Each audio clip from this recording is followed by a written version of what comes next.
Hey everyone, and welcome to our July live event for National Sewing Circle. Once again, we have Nicki LaFoille here to answer all your sewing questions. So thanks for being here, Nicki. I'm happy to be here to chat with everyone. Of course. All right. So if you're new to live events or you've never watched one before, what's going to happen is that Nicki's going to answer your questions for the next about hour. So if you have anything, sewing related, if it's fabrics, thread, machine issues, anything that you're having either trouble with or you want more information on, go ahead and type that into the chat box, and we'll work our way through answering all those questions over the next hour. And so a fun one I wanted to start with is actually something that we kind of touched on our last event, which was summer or spring related sewing projects, and that was aprons. And we talked about making outdoor aprons. And so questions that were coming in were, how do you make aprons different for outdoor aprons versus a craft apron versus my kitchen apron? So what are some things that you would change up either style or fabric wise? Yeah, so for an outdoor apron, for digging in your flower beds or for harvesting your vegetables out of your garden, you're going to want it to be a little bit more hard wearing and hardy than just a kitchen apron. Like this one, this is my daughter's, so it's a small one, and you can tell it gets a lot of use. It's all dirty, but this is just a quilting cotton, and it's 2 layers. So I mean, a quilting cotton probably would be fine for your outdoor apron because it washes really well, but I would maybe suggest a fabric more like a canvas would be kind of nice because that's a really tough fabric. Another one that's really easy to wash. Or if you are a hardcore digging in the dirt, you're going to get tons of dirt on you. Something that even wipes off, like a laminated cotton, something like that, that you don't even have to throw it in the wash, just hit it with a hose or just a wet cloth, and wipe it down. But it also, like, the number of pockets and all those kinds of things are very subjective to you too. So this apron pattern, I actually have a video on National Sewing Circle to do this apron pattern, and it just has one pocket here. But if I were to make an outdoor apron for harvesting my vegetables, like if I want pocket, normally I take a bowl outside to harvest, but if I wanted to use my apron for that as well, I would want lots of pockets all the way across, maybe 2 or 3 different sections, so I can get my carrots in here and my beets in here, and my beans over here, and kind of keep the dirty vegetables separate from the ones that don't have as much dirt on them, like root vegetables have a lot of dirt on them. So yeah, that would be a good time to use a fabric that the dirt isn't going to get like ground into the weave. So like something like laminated. And I like this over the neck and the behind the back tie, but there are different styles of apron that have like the crisscross back. So it's not even like a tie that you have to tie a bow in. It's just like you slip it over your head and it's crisscrossed, and that's all there is to it. So something like that is could be a good option as well. And I've seen them too where you've got your apron like this and the bottom corner folds up and buttons or ties here, so then the bottom of your apron becomes like its own pocket. So that's kind of cool too. That's like a big pocket. You can fit a lot of stuff in trowels and whatever. So that's perfect. Well, lots of options. And I see a couple questions coming in that we're going to get to, but I just want to follow up real quick on, you mentioned laminated cotton a couple times. And I think it's one of those fabrics that if you've never worked with it before and your only like idea of a laminated something is like this plastic stuff that you used to use at school, like, can you explain what laminated cotton is and maybe what you would need to use to work with it? Yeah, so laminated cotton, it's not like a thick, stiff vinyl. It's not anything that's, you're going to need huge shears to cut through. It's really just, it's cotton fabric that has, is laminated. Essentially, it's got that treatment on top to make it waterproof, and it protects the fibers underneath. So it's if you've ever seen those like picnic tablecloths, sometimes that's that's essentially what I would liken it to, is a little bit shiny on top, but the back is still soft like cotton. So pretty easy to work with. The thing that you want to watch out for with laminated cotton, and just like vinyl and like leather, because it has that coating over the top, once you punch a hole through that coating with your needle, that hole is there. So you want to be careful. Don't use a really tiny stitch length, because that'll essentially perforate the fabric and it can weaken it.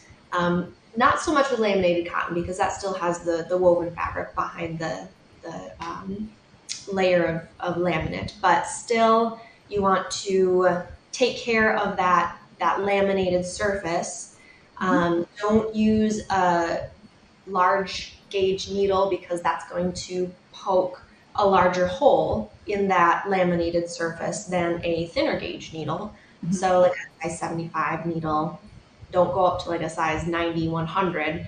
That's going to punch large holes in that, and the thread probably won't fill up that large hole, so you're going to see the holes. So don't use a huge, large needle, but an all-purpose or universal needle will probably work fine on a laminated cotton. Yep, absolutely.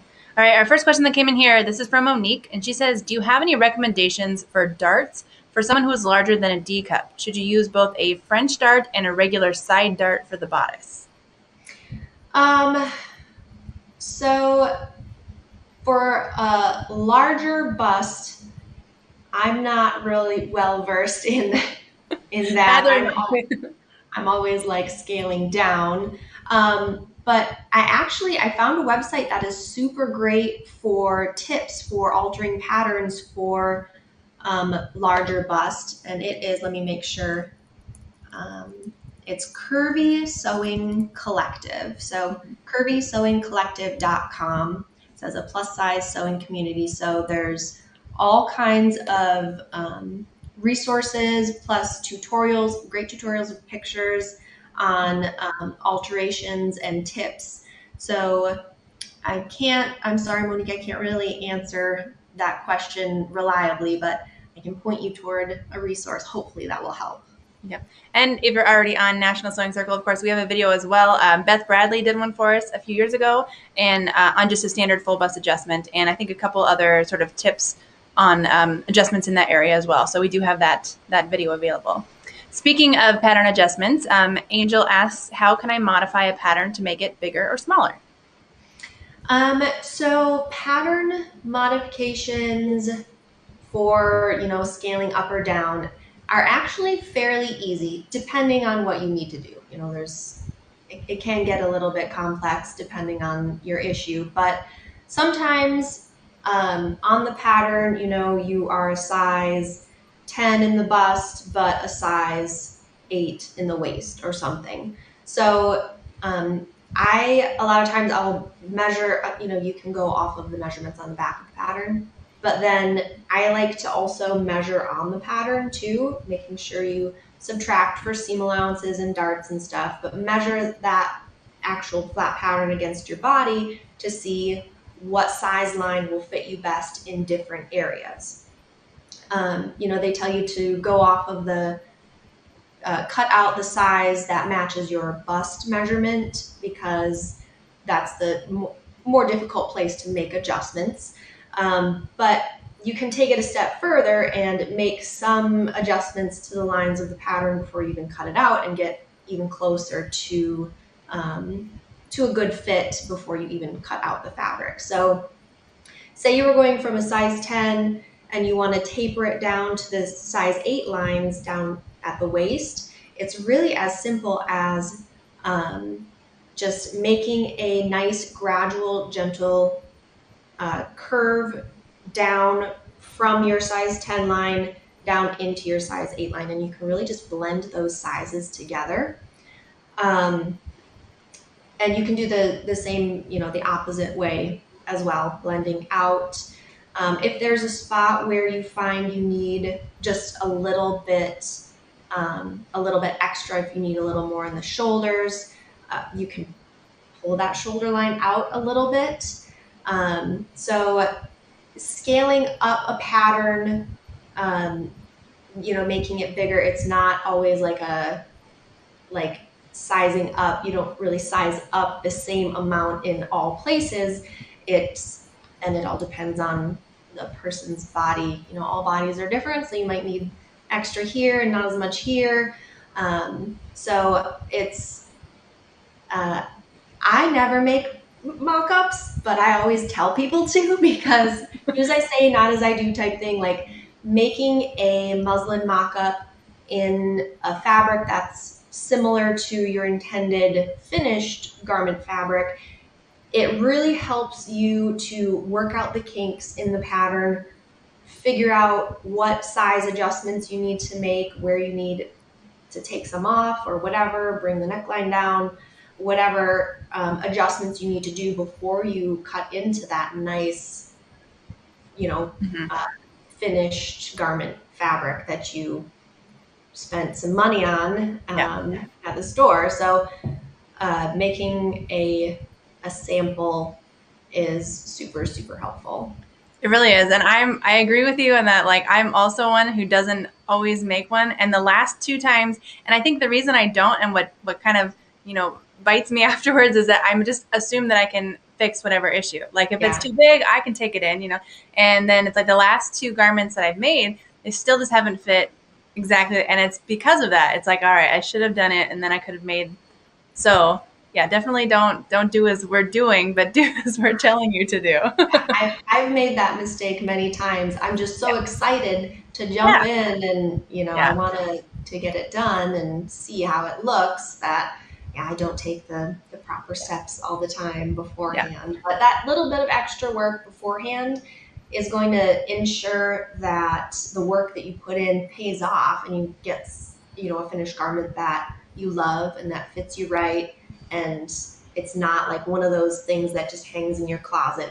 I'm staring at one right now. Like it's never even left my sewing room, and I've yet to even put the buttons on it because I'm like, well, I'll just chalk that one up to a loss as well. So yeah. Lesson learned. Maybe next time we'll make our mock-ups. I'm hanging it there as a reminder. I really am.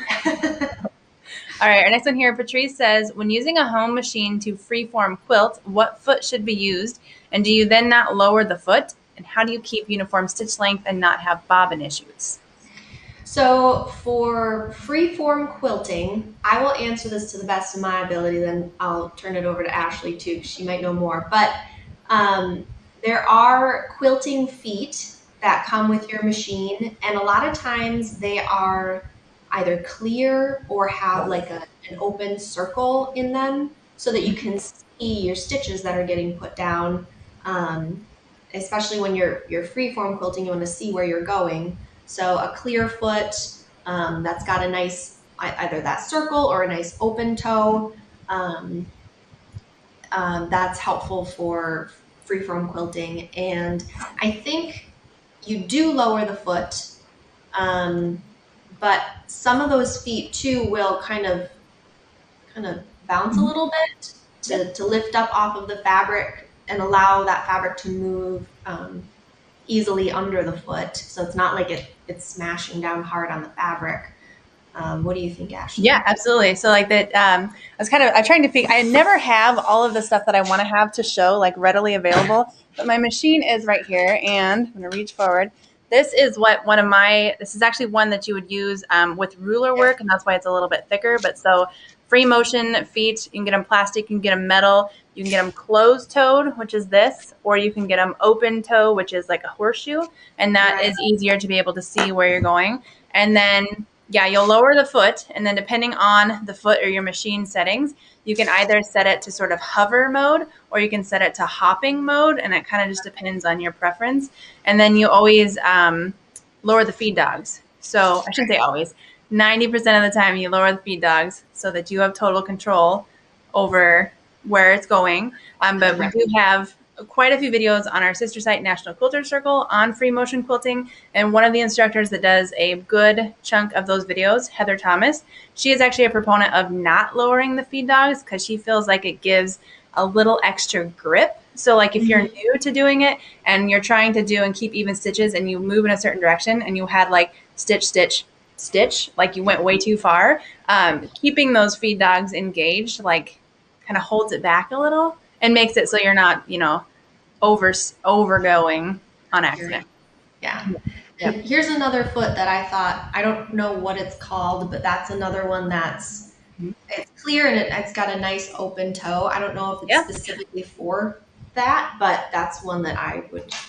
You could use it. Yeah. I think if you're buying one that's like specifically for quilting, those ones are just always usually rounded in some way just because there's no straight directions, forward and back in terms of free motion quilting. So that way, because sometimes if you're looking at a rectangular foot like that and you're trying to go in diagonal directions, maybe it's just me, but I get lost. Like I need the circle. So, but definitely tons of different feet to pick from. And yeah, it'll depend on your machine as well. And then can you touch on, because I know we've talked about in terms of different stitch settings and stitch lengths with bobbin issues. If you're having a bobbin issue, because you figure free motion stitching is still just straight stitching, so if you're having bobbin issues, what's your checklist to fix those? So bobbin issues can range from, poor tension on the bobbin thread or thread nests. But a lot of times, keep in mind, if you're getting a thread nest on the underside of the fabric, it's probably not a bobbin issue. It's probably a needle thread issue. So it's like flip-flopped. If you're getting weird stuff happening on the top side of your fabric, a lot of times it's a bobbin issue. So I always like to take my bobbin out, double check that it's put in there the right way. Sometimes you just, you air brain it and do it wrong because you're like on autopilot. So, focus and pay attention to what you're doing and make sure it's in the right way. Make sure that bobbin thread is hitting all the right tension points. Make sure that sometimes it can be an issue with the marriage of the bobbin thread with the needle thread. So if you're using threads that are different weights, so if you're going from like your tension settings are set up for all-purpose thread in the needle and the bobbin, and then you go and you start using a different weight of thread in the needle sometimes, or even in the bobbin, sometimes you have to go back in and adjust your tension settings to make sure that the weights of thread are going to even out, in the center of the fabric and have a good stitch formation. But if you do start touching that needle tension dial, do it in small increments, in half increments. Don't go from a 3 tension to a 5 tension. You want to do it in small increments and only change enough to get, your desired results. You don't want to overshoot because then it's just more work for you. Tension issues, a lot of times we think we have bobbin issues, but it's an issue in other places because all of it's connected. Everything depends on another part of things. So a dull needle can cause a lot of issues for you. Thread nests, skip stitches, broken thread. A dull needle can contribute to all of those. So make sure your needle is sharp if you've been using it for 6-ish hours or even less if you've been sewing on fabric like insulated batting, felt, leather. Those kinds of fabrics can dull your needle a lot quicker. So kind of keep that in the back of your mind to kind of try to keep track of how long you've been using your needle for. I usually change my needle after every project just because it's I'd rather change my needle before I need to and avoid having those issues. So check your needle, make sure everything is threaded correctly and hitting the right tension points, and make sure your machine is clean too. A lot of times you get a lot of lint in the bobbin area too. I cleaned my machine for the first time in too long, and I took the throat plate off, and your sewing machine usually comes with a little brush, and you swizzle that brush around in there, and just big gobs of lint and um, all the dust that comes off of fabric, especially if you're sewing on something like fleece, that creates a lot of debris that settles in your machine. So make sure that that's all out of there, because that can gunk up your machine. Make sure your all the places that your needle thread is hitting too are all dusted out. So I'll open up my tension discs, so get my tension down to 0 so that the discs are wide. Take a firmly woven cotton, like a quilting cotton, and just kind of floss out between those tension discs, and that'll get rid of a lot of the dust and debris to make sure that thread has a clear path to go through and it's not putting any extra tension on the thread. So if you need, if all of that, you go through all of those checks, and you're still having issues, it could be a bobbin tension issue. Like sometimes it just, that little screw in the bobbin can get loosened up over time, and you might need to go in and adjust that, but very, very tiny increments. And all machines are different, so I can't really give instructions for changing bobbin tension, because it'll probably be different for yours than it is with mine. But you can type into your search bar, whatever machine you have, bobbin tension adjustments. So a lot of times they don't give you instructions to do that in the machine manual. They want you to take it in and get it professionally done, because it's finicky. It's a tricky adjustment. You don't need to adjust very much to get a big change. So be careful if you do delve into that. There are times too when you may have, if you've ever dropped your bobbin casing, especially if you have one of the metal bobbin casings that pop in. If you've dropped it on a hard floor, you may have thrown something out of whack, and your stitch just isn't, the timing gets thrown off, and that's when a trip to the sewing machine doctor is in order. But that would be it would need to be a pretty big fall for that bobbin casing to have gotten thrown so far out of whack that it needs professional help. Yeah, absolutely. Kai, I want to follow up on a couple of things, because you always mention cleaning out your machine. And I know I've mentioned this before, but like the little brush that comes with your machine is always like too hard for me to hold on to. So like this is actually what I use to like paint on my eyebrows before we start these things. So this is like the other end of it. I have a different one. Don't worry. I have a sewing machine one and a cosmetic one, but it's the same kind of deal, and it's just way easier to hold on to than the little ones that come with your machine. But then another thing is when you're mentioning dropping that metal bobbin case. Mine's not metal, but mine is plastic, and I actually, using my automatic thread cutter one time, it was all bunched in there, and it actually broke it. So like weird things can happen too, and you can just buy replacements of those. But all right, our next question here. Sarah wants to know, is there a mental trick to use to easily recall where to add or remove length to adjust fit? To adjust fit in a pattern. So adding or removing length in a pattern is very subjective. It depends, of course, on the person, on the style of garment, on the type of garment. So I think you can, it really all depends, but a lot of patterns rather have the lengthen or shorten lines on them. So I think for skirts, it's like right under the hip line, which is normally like, I always remember it 9 inches below the waist is the hip line, and then below that is where you would add for length or shorten. A lot of patterns have that line on them. So you can kind of note where that is on a pattern that has it, so that if a pattern doesn't have it, you can refer back to that. I don't have many mental tricks though. For some reason, I remember that the hip line is 9 inches below the waistline, but to add length to like a skirt, I would always just add it to the bottom. I know there are some, if you wanted to add length to a bodice within a dress, it would be kind of different, but yeah, I always add to the bottom wherever possible because it's just an easier alteration.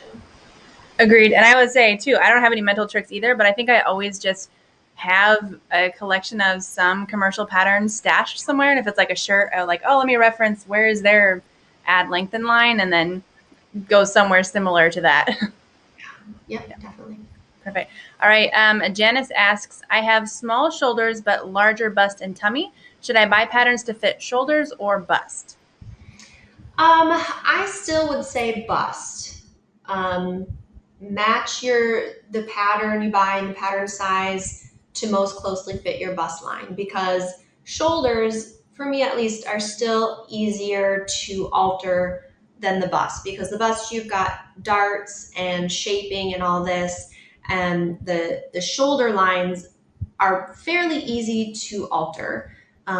If you have smaller shoulders, you can bring that shoulder line in, bring it down if you need to, and it's a straight line, that shoulder line, pretty much. Whereas, with the bust, you've got the curve of the arm's eye and all these different things going on. So I would still say buy your pattern to fit your bust and then do a shoulder alteration if you need to. Perfect. All right. Our next one here, Vicky asks, how do you lower your feed dogs?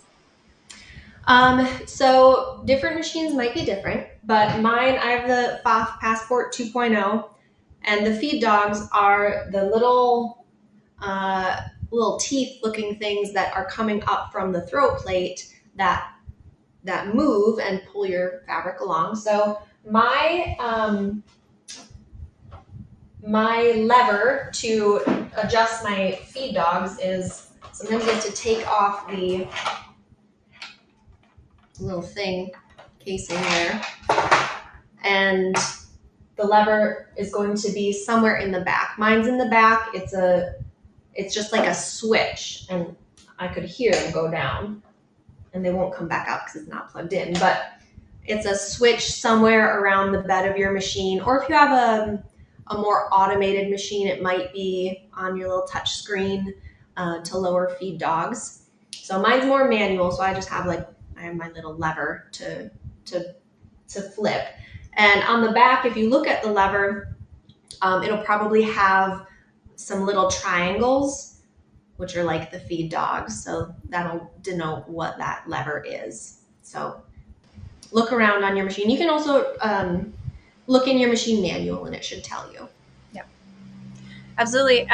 Mine, of course, you mentioned if you have a more computerized machine, mine is a touch screen, and mine actually goes off of, so if I just click the setting for free motion quilting, my machine automatically lowers the feed dogs, gets you set up for everything you need to do for free motion quilting. So if you can't find something that specifically says lower my feed dogs, like if you go into something that is generally done with the feed dogs up, it might just automatically do that for you. So look for that option as well. This next one I might just take over and answer, but Carol wants to know if we have any tutorials on quilting with rulers. And so we don't, not on National Sewing Circle, on National Quilter Circle, our sister site, we have a lot of videos on free motion quilting, different types of quilting. We've done a couple things here and there with rulers. We don't have a ton. So if I'm going to make a couple recommendations on people who have great tutorials for specifically free motion quilting with rulers, that would be someone who's done some work for us in the past, Gina Tidwell, and she is at the Copper Needle in Mesa, Arizona. So it's the Copper Needle is her website, and she has a whole line of rulers. And then Amanda Murphy, Quilting with Amanda Murphy. So she does that. All right, our next one here, Anne asks, any recommendations for correcting the problem of thread breaking? I just bought a new heavy-duty sewing machine, the Denoni HD 2000, and the thread keeps breaking when I'm sewing leather. Yeah, so thread breakage, it's Whenever I have issues, I go through kind of the same checklist. So it's the checklist that I was talking about for bobbin issues. I would go through the same thing if you're having thread breakage. Make sure your needle thread is threaded correctly. Make sure it's free of lint and dust. Make sure your bobbin also is threaded correctly. Make sure you are using a new sharp needle, so your needle isn't dull. I've never worked on a heavy duty machine before, but I'm thinking the mechanics are going to be pretty much the same. So you also want to make sure your stitch tension isn't too tight. So if you're sewing on leather, which is fairly thick and bulky, your tension is going to be a little bit looser to allow the thickness of that fabric to lay in between your needle and your bobbin thread. So you might need to loosen that tension up. Also, something that might cause thread breakage is if you're using a needle with too small of an eye and with a thread that is too big for the needle eye.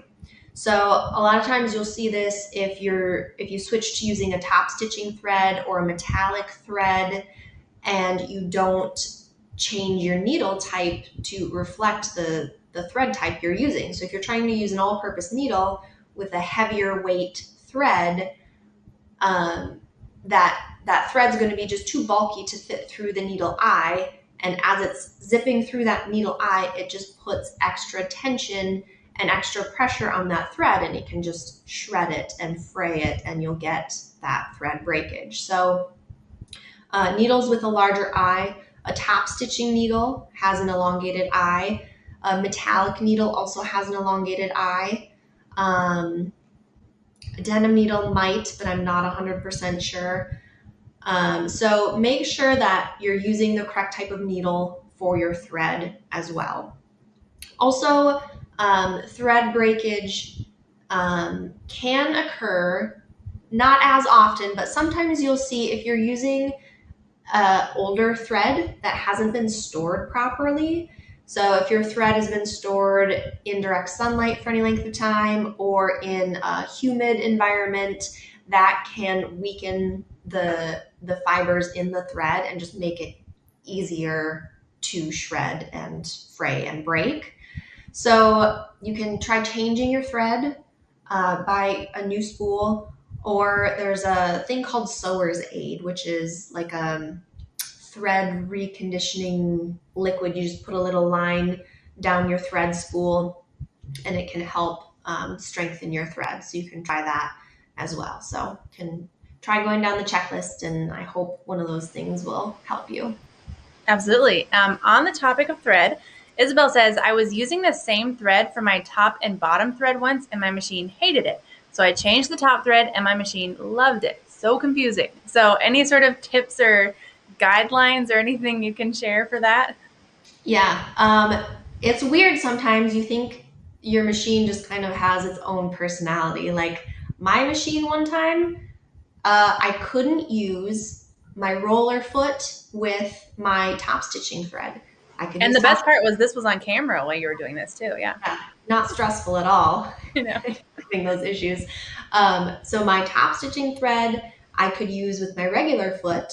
I could use my roller foot with an all-purpose thread, but the two together, just my machine was like, no, not having it. So you have to kind of be a scientist a little bit. You have to go step by step, change one thing and test it, change the next thing and test it, and see what is throwing things off. And sometimes it's not what you think it's going to be. Another thing I forgot to mention for all of these troubleshooting questions, sometimes if you have had different machines in your house and you have different bobbins for those specific machines, some machines, the bobbin is either a little taller or has a little bit of a different diameter, and they are not all interchangeable. So if your bobbin isn't the right size for the machine that you're putting it in, that's going to give you all kinds of issues. It's going to be thread nests all day long, and it's just it's not going to the stitch isn't going to form the way it's supposed to. So do double check also that you're using the right size of bobbin for your machine. And the machine manual should tell you that, but if it doesn't, you can type in your machine make and model, and a lot of times on forums or on the manufacturer's website, they'll have extra specs. Yeah, absolutely. And if you've ever lost your machine manual, I think it's even called like sewingmachinemanuals.com. I know I've searched it many a times before, and they have like scanned PDF versions of more manuals than I even knew machines existed. So I'm sure you'd be able to find one that, if it's not your exact model, that's pretty close. Yeah, that's true. You can find them online. I know I've gone on the Brother website to look up machine manuals before. So some manufacturer websites will have those provided on their website. Yeah, absolutely. Speaking of caring for your machine, MT asks, should you unplug your machine after use, even if it's in a designated place in your home? I do not unplug my machine. If I'm leaving for a length of time, like if I'm going on a trip for a couple of weeks, I will unplug most things in my house, the microwave and all that kind of stuff. So I wouldn't unplug it then, but just like on the daily, I don't unplug it. I make sure to turn it off. And the one thing that I will say about caring for your machine is make sure you don't leave it in a cold place and then bring it into a warm place, because then condensation can form inside the machine, and especially if you have an electronic machine, it can really mess with the equipment in there and the electronics in there. So if you're bringing your machine somewhere, make sure you bring it into the hotel with you and don't leave it in the car. Or don't leave it, in a storage shed or in the garage or something, and try to keep it room temperature. But yeah, as far as unplugging, I don't unplug. I've never heard that recommendation before, so I've never thought about it. Yeah. I also don't unplug my machine, but I'm also the same as I will always turn it off, just because I'm afraid of like power bumps or something. Because I do have that like the bigger touch screen than my iPad kind of thing on my sewing machine. So I know that maybe a power bump could do some issues. So I don't unplug it, but definitely turn it off. And then the whole keeping your machine room temperature. I remember we talked about that almost like years ago now, because I used to store my stuff in college in a storage unit, and I never even thought about it being climate controlled. So yeah, always take that into consideration too.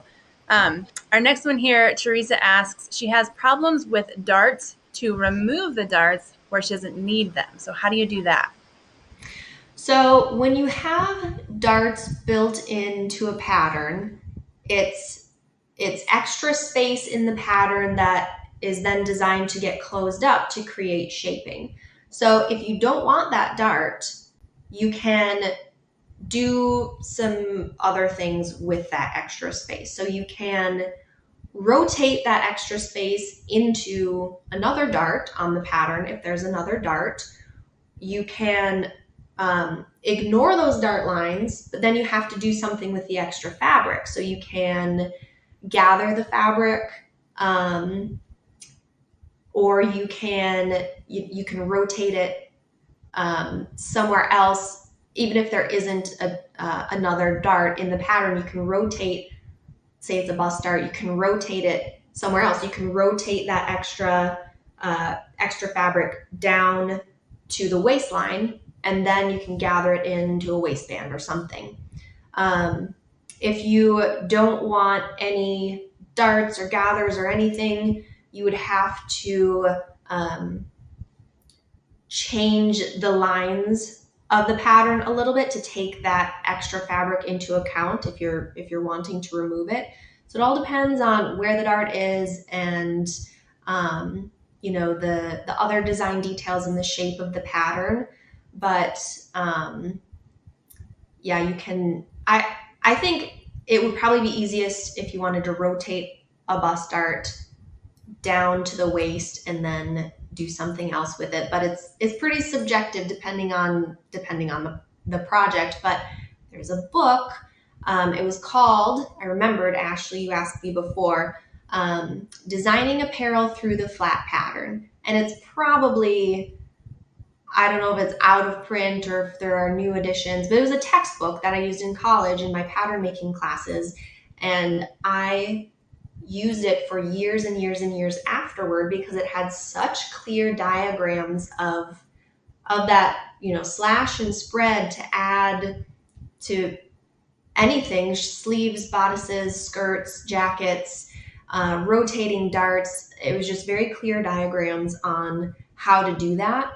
So if you're the type of person who likes to have a book and, a hard copy to refer to, that's a great one. But I know there are a lot of sewing blogs out there now that have great tutorials too, and videos either on National Sewing Circle or just YouTube videos of people making pattern adjustments. So there's all kinds of information out there, and you can get really specific as to what alteration you want to do. And there are probably going to be tutorials or videos out there doing that thing. The internet is a scary place sometimes, but also wonderful. Absolutely. I have to say, this has been years and years ago now, even talking about different alterations and different ways that you can make garments fit. You and I both had to serve as like little models even for how to do different alterations on different body types. And even if you think your body's not that much different than the person you're standing next to, like little changes can make a really, really big difference in how something fits. So yeah, don't be afraid to look at exactly the area, like armpit is too big. Type that in. There's definitely an alteration for that. For sure. And I have to say, everyone saw my son sneaking in here like a ninja. I knew he was going to come do it. He's coming to check. I had to borrow his stuffed llama that I made for him, and he was checking on it. But so since this is our banner and what we are promoting today, this is a pattern on the free patterns page on National Sewing Circle. So if you want to make cute, adorable llamas for your children as well, that's one of the free patterns that you can get on the free patterns page on National Sewing Circle. All right, our next question here, Carla says, my machine doesn't have a removable piece to make the arm. So is there anything I can do when sewing smaller circular spaces like sleeves? Yeah, so that's what I took off earlier, is that makes this arm a lot smaller, which is nice for sliding, sleeves or narrow pant legs on there. But if you don't have that, I find it is easier. So if you have a circle that you're trying to sew, I find it easier to sew on the inside of the circle rather than trying to like smash it down and sew on the outside. So you can, hook that little circle under your presser foot and stitching on the inside. It makes it easier to go around. Otherwise, I just would say go really slow. Use lots of pins to keep everything in place, and making sure nothing is getting tucked under where it shouldn't be. Lower your machine speed so you can go super slow. And yeah, just take your time with it. Yep, absolutely. All right, a follow-up about when we were talking about the free motion quilting, and I mentioned that one of our instructors does not lower the feed dogs, and she wants to know if you think not lowering the feed dogs would mess with the tension. I don't think it would, because the tension is determined by when your needle goes down, that bobbin thread hooks around it, and the tension that is placed on the needle thread as it's moving determines, how that stitch forms. So lowering the feed dogs shouldn't mess with that. Lowering the feed dogs just changes the way the fabric moves under the presser foot. So it allows you the freedom to move it, left and right, instead of just, if your feed dogs are up, it's pulling the fabric toward the back of the machine. So it's just pulling it in one direction.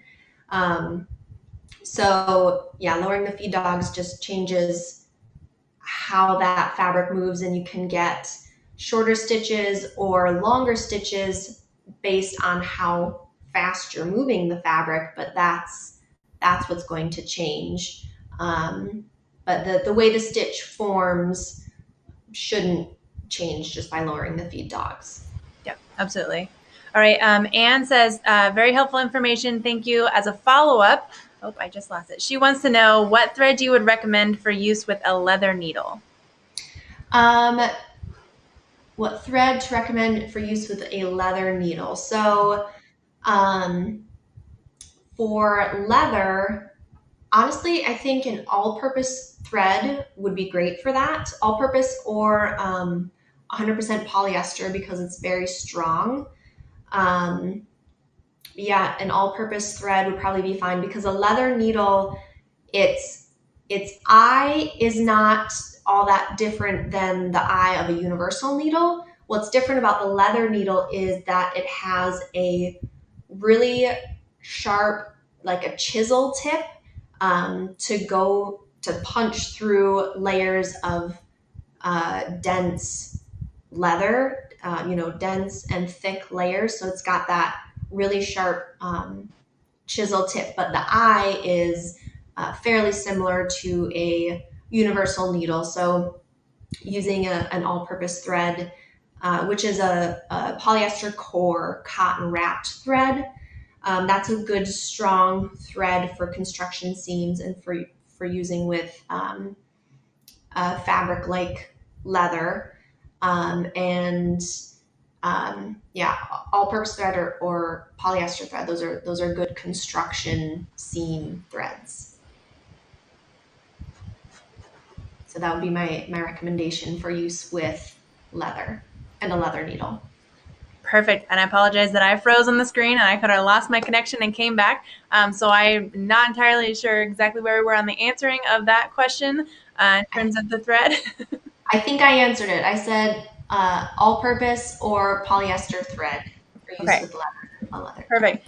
And follow up with that is that anytime I've ever done sewing with a leather needle, it's because I want a thicker thread, right? So would you automatically go with a heavier weight thread because you're sewing such a heavier weight fabric and you really need, you don't want to be using a lightweight thread that's not going to hold up to the robustness of your leather, whatever you just made. Right. Yes. A lot of times you do want to kind of match the weight of the thread to the weight of the fabric. So same thing if you're stitching on gauze or chiffon or something, you want to use a really fine thread. And same thing if you're sewing on leather, you could go up to even like an upholstery thread, depending on what you're making and what type of leather you're using, because leather comes in various weights and thicknesses and stuff too. So depending on the finished use of the project, upholstery thread is a little bit of a heavier duty, stronger thread. Or just like a heavier weight. There's thread that they just call like heavyweight thread, which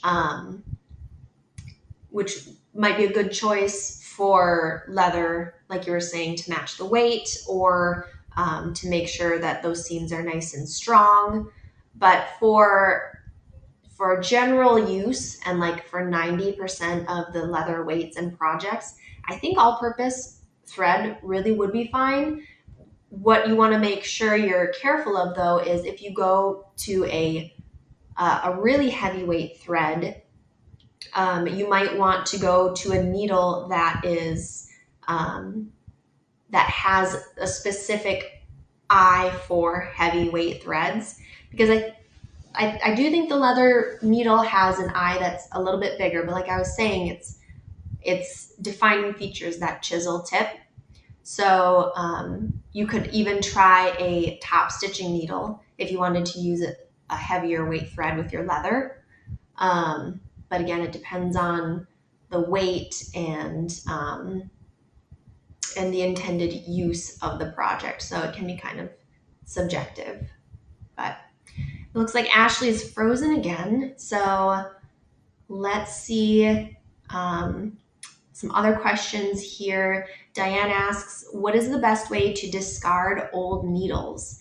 And that's a really good question because I find myself changing needles a lot because I can never remember how long I've sewn on them already. So I'm always like, oh, I did one project on this needle, so I should probably change it.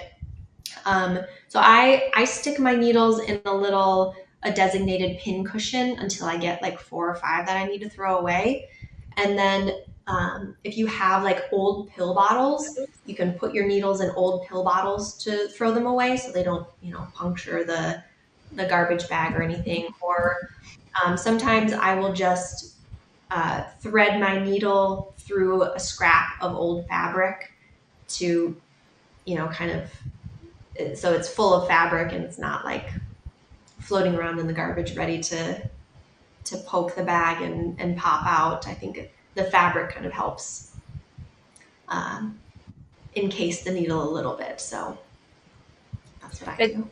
It sounds like you're way more responsible in terms of discarding your needles than I am sometimes, because I'm just like, whenever I bend a pin. Oh, she froze again.